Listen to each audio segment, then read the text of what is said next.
Who dis? Why a Colorado reproductive rights group is choosing to leave its national affiliate and make a go of it on its own. When it's controversial, I'll get 5 to 10 a day. If you're gonna call your elected lawmaker to complain about impeachment, at least make sure you dial correctly. State lawmakers are putting their nose in the bus and rail business. So what does faster internet have to do with changing the way RTD operates? It's like fun watching people doing nothing because they get to fall and stuff. You're right, Cody. Falling and stuff is fun. Wait till you see it in slow-mo. Next. A pro-choice group in Colorado made a choice today. NARAL Colorado, a reproductive rights organization, is literally making a new name for itself. NARAL Colorado was the local affiliate of the national reproductive rights organization NARAL Pro-Life America. It's now rebranding itself as Cobalt. I talked with the director just a short while ago about the significance. She tells me it's so the group can focus on Colorado issues instead of what the national organization considers most important. That's code for focusing on the Colorado bills and ballot issues that might attempt to restrict access to abortions. They've got a 50-state plan, so what they might be doing in Kentucky or Michigan or Arizona doesn't necessarily match what we're doing in Colorado. If there's a ballot measure in the field, people are out that could try to restrict abortion access should they make the ballot, and we have a Supreme Court case that could limit the effect of the Roe v. Wade decision in 1973. We're focused there. We're focused on the work. Getting out from under mom and dad, NARAL also means the ability to fundraise and spend money on candidate races as well. It's no secret NARAL, now Cobalt, is not a fan of Republican Senator Cory Gardner. Now the group can freely spend money on that 2020 Senate race. RTD. I'm not sure if you're familiar with RTD. We don't talk much about it here on Next. Oh, wait. RTD is in the process of trying to reimagine itself. They even have a marketing campaign called Reimagine RTD. State lawmakers want to do it for them with a new bill that would force some major changes. Our Steve Stager's picking up the politics beat, talking with the lawmakers putting their nose in RTD's business. Public trust is one of the big things that's broken. Ask an average Joe what RTD stands for. You might hear Reason to Drive rather than Regional Transportation District. The agency created by the state legislature 50 years ago doesn't have much of the public's trust right now, and it may be about to get a little reshaping from mom and dad. This is a draft bill expected to be introduced soon, making the most sweeping changes to RTD in years. These are the lawmakers behind it. We have an array of measures related to transparency, auditing, conflict of interest reform, whistleblower protection. Here are just a few of the changes being proposed. It would add 4 seats to the already elected board. 2 would be appointed by the governor to represent people with disabilities and underserved communities. The other 2 seats would be for the CDOT director and state treasurer, or someone they appoint. Neither of those members would get a vote. The bill would remove a statutory requirement that 30% of RTD's revenues must come from the fare payers. Lawmakers say this could allow the agency to be more flexible and potentially lower fares. Giving them some flexibility and stuff in rates to give opportunities possibly for lower priced riders and getting more people on the buses is definitely a good direction. The bill also has several transparency measures, requiring RTD to stream its board of director meetings and adding whistleblower protections for all employees. It would also require audits of the agency's pension system, salaries and benefits, and some of the agency's contracts. We're not here to take over RTD. We are here to help RTD be a better partner to community. So here's an interesting thing this bill cleans up. Right now, elected RTD board directors who make decisions on voting on the agency's budget, they only get 4 hours of staff research time a month. Do things like digging through documents that they might need. Now, after that, in some cases, they are subject to the same fees we are when we request public record. This bill grants that anyone on the board must be provided the documents they need free of charge. And I called around today, Marshall, and I talked to a lot of the board directors, many of them on board with a lot of provisions in this bill. We have yet to hear back from RTD as an agency on what they think about some of these. One of the things I will tell you, that streaming meeting part of the whole thing, they're going to require them to do that. RTD says they've wanted to do that for a long time. They don't have fast enough internet to do it. They don't have fast enough internet at a building downtown. They don't have fast enough internet. They say they're working with CenturyLink, that they're in the basement. I'm looking for my phone. I'll just call. I get the ads in the mail all the time. Speed up my internet like that. Facebook Live, right? You know, just with the phone. But right. No, they're working on getting faster internet, and that'll help them. But if they stream their meetings, what are we going to complain about next? I don't know. All right. They're taking away things to complain This is good. This is what progress. We'll see. Progress. Thanks, Yes. Steve. Tomorrow is an annual event at the state capitol. Republican lawmakers will push to have guns in schools and repeal the state's ban on large-capacity gun magazines. And the Democrats will kill the bills. In 2013, Colorado banned large-capacity magazines that hold more than 15 bullets. Every year since, Republican lawmakers have tried to repeal the law. In November, our hidden camera investigation found some gun stores selling the magazines in pieces called parts kits, while others sold them as though the law didn't exist. In every interview we conducted for that story, we asked if we found proof the law isn't needed at all. Tomorrow, the bill's sponsor will argue just that. I think that the law needs to be repealed. I don't think that you can really fix it. What are you going to do? Make a law that says that people can't buy parts for things that they lawfully own? I think that's a little bit ridiculous. Also, for the 6th year in a row, Republican House Minority Leader Patrick Neville will pitch his bill to allow concealed carry permit holders to carry guns on school grounds. I asked him if he's had any conversations or meetings with Democrats in the last 5 years to figure out any wiggle room for this bill to ever get passed. I've been told by the other side that they're just not going to go for anything that has to do with actually allowing armed people to protect kids in schools. They just want to go after gun control, and that's their only theme. So there's been no constructive conversations with the other side to actually pursue something realistically that could save our kids in schools. New this year, however, will be the presence of John Castillo, the father of STEM shooting victim Kendra Castillo. He told me in the past that he has supported arming school staff, not teachers necessarily, but arming school staff. He told me he may testify at the hearing tomorrow. Pit bulls don't have a vote, but the breed is one paw closer to being legal in the city of Denver. A Denver City Council Safety Committee voted today to send the idea proposed by Councilman Chris Herndon to the entire council for a vote. The proposal would allow pit bull owners to register their dogs after the dog participates in a 3-year breed-specific license program and have no problems. It would also allow humane societies to adopt out pit bulls that would automatically be enrolled in that license program. If a pit bull were to escape or bite someone, the owner would be required to tell the city within 8 hours. Pit bulls were banned in Denver in the late 80s over concerns they're vicious. Herndon told us he has studies debunking that. Paid family leave. The idea of allowing you to leave work to see your child at school or help an elderly parent during a workday. It failed at the legislature last year, and this year there's already a backup plan. Colorado Families First is a group that filed paid family and medical leave ballot initiatives this week. So in the event the bill going through the legislature again this year fails, supporters will be able to collect signatures to get those initiatives put on the November ballot for you to have a say. Those against these initiatives, including the Denver Metro Chamber of Commerce, say they support employers providing paid leave, but not at the cost of essentially taxing employees and businesses. Our next question comes from a viewer named Jay. He wants to know what happened to CDOT's mobile app. Jay says it really came in handy for updates on road conditions, especially in the high country.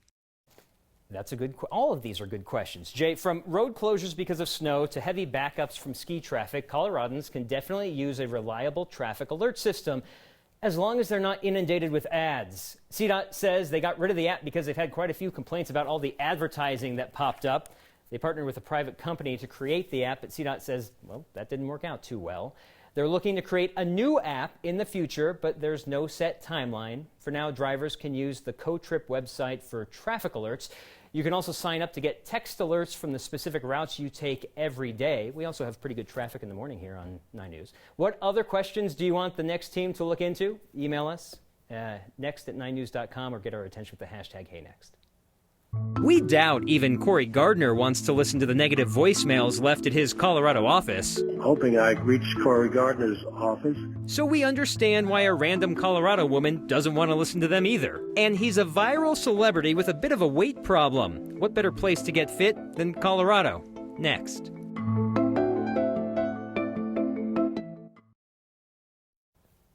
Quick impeachment trial update. Colorado Democratic Congressman Jason Crow gave his opening argument just a few hours ago.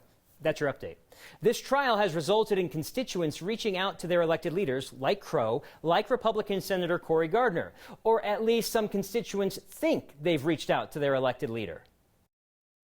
If you want to talk with Senator Cory Gardner, you either have to be on his flight from D.C. to Denver or call his office. My phone number is one off from Cory Gardner's. You also need to dial correctly, or you may get Laura in Grand Lake. Gosh, I've already gotten 4 this morning.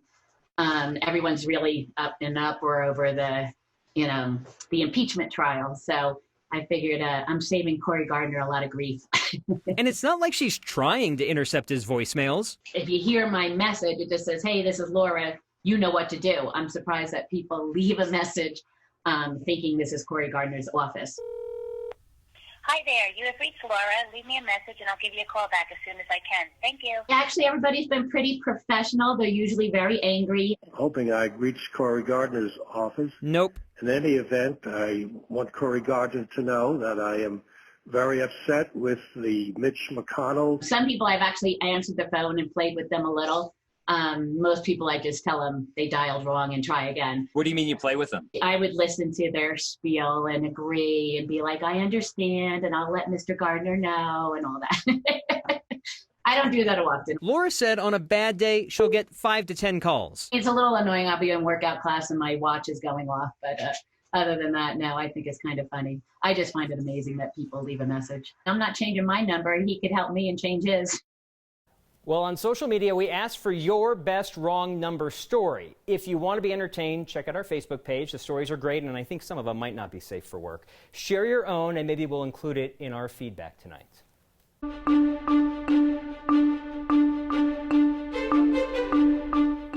Hey, Marshall, you and I were stuck indoors. This just in. This is what we just missed. This was the sunset just moments ago in Greenwood Village. Ah, how beautiful is that? The color is amazing, and the temperatures today pretty amazing as well, considering that wind was so blustery out of the north and northwest on the backside of this storm, which is tracking into the Midwest. The northwest flow will continue to bring in a few snow showers to the northern mountains tonight and some areas of blowing snow for travelers on the I-70 corridor. But as this system pulls away, high pressure sets up, and we're actually going to have a quiet couple of days of weather, which will be nice. And those skiing will enjoy 2 to 4 inches of additional light snowfall at many of your favorite resorts. The big story in Denver tonight, though, is less wind. We're calling it partly cloudy, and we'll look for a low around 25 tomorrow. Temperatures a few degrees cooler, but still above average. Into the 50s we go for Friday, and close to 60 heading into next weekend. Chance for snow finally on Tuesday of next week. We desperately need the moisture. And also, Marshall, the locals were out in Golden today. Judy Williams sending in this picture of the herd. Well, this is going to be the animal segment. It is. That's a good segue. I love it. From that to an internet celebrity who moved to Colorado this week. Any guesses? You're all wrong, unless you guessed a bear. 9 News photojournalist Brian Wendland introduces us to Dillan.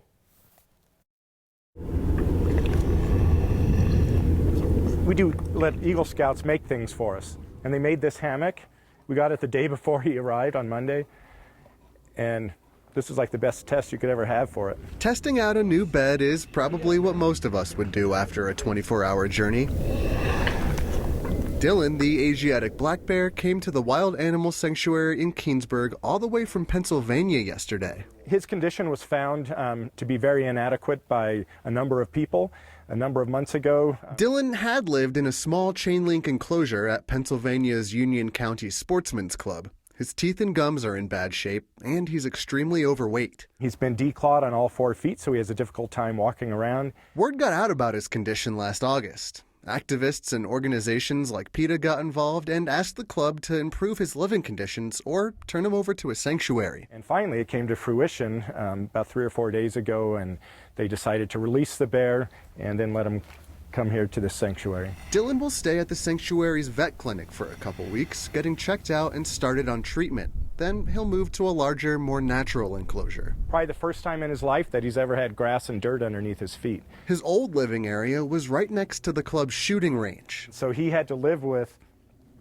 just constant sounds of gunshots going off. Now he just has to deal with the occasional curious dog. They're rescue dogs. We call them our sanctuary dogs. Or a noisy airplane overhead to disturb him from a well-deserved rest. For Next, I'm Brian Wendland. Mutton bustin', good. Mutton bustin' in slow motion, great. Our cameras try to keep up with some kids much braver than me. Next. Not even the main event at the stock show is this entertaining. It's hard to beat a 6-year-old on a sheep in slow motion. There's plenty of that in this story from our Noel Brennan and photojournalist Chris Hansen. It's time to play the game of rodeo. A night at the stock show. The 80 best athletes in the world. Happens fast. Try a sample, folks. Like a vendor's sales pitch. Try a sample, brother. The pace in the arena. A lot of good flavors. It's quick. So you just got to get on it, you know what I mean? Come on, Taylor. Time is relative at the rodeo. It's only 8 seconds, which don't seem that long. Pro bull riders master the art of stretching out seconds. I mean, it's pretty slow motion while you're on there. It seems like you're on them for a lot longer than that. And then, I don't know, it's a lot easier to ride them once it's slowed down. All day, let's ride. Tyler Bingham makes a living off these moments. I ended up 4th in the world last year. But he got his start like any other kid. I feel excited. The time went by pretty fast. I was here doing what I always wanted to do. It's time to saddle up with the mutton busting. Most of these kids never really experienced what an adrenaline rush is like until they get on one of these sheep here. A sheep is no bull, but these seconds are the same Mutton busting. to a cowgirl like Zariah McPherson. What a great start. And when you hold on to the sheep, it's just getting a happy moment. And watching a family watch it just makes you feel good. A real rodeo is a step up from the backyard. I prepared on my dog, actually. She is huge, and she does bite. And I just practiced on her, and it didn't go very well. Here's Riley Houghton. It's easier to hold on tight under the lights. Riley. But every ride still ends in the dirt. 81 for Riley. It was kind of bumpy, and I was kind of slipping. The highest marked ride was 90. If you fall down on the sheep, it kind of hurts. I hit my face, and I just went boom. And as a kid, Tyler rode sheep too. Yeah, went from sheep to calves, little mini bareback ponies and steers and mini bulls, and worked our way all the way up, and I loved every bit of it. Here comes a champion's trophy. It all starts with a few stretched out seconds on a sheep. It's just like a moment of good times that you can always remember. For Next, And it's my favorite thing now. I'm Noel Brennan. From 6-year-olds to 6-month-olds, Allison's 6-month-old called the Philippines, had a 5-minute conversation. They're now paying that bill. More of your wrong number horror stories next. My favorite horror story of wrong numbers. Heather Chrysler from Twitter says she lived in Hollywood 20 years ago. Her phone number used to be a restaurant phone number. Charlotte Ray, Mrs. Garrett from the Facts of Life, called and wanted to make reservations for dinner. Lisa Potts got engaged on a Saturday morning with a bottle of wine to celebrate. Called to tell her mom the news. Realized she had called incorrectly to some woman in Texas who was very happy for the both of them. Her husband likes to tell that story. And non-wrong number feedback. Nice to see Marshall back from a guy named Marshall. He says, "Who was that guy last night?" I think his name's right there. You'll see him next again.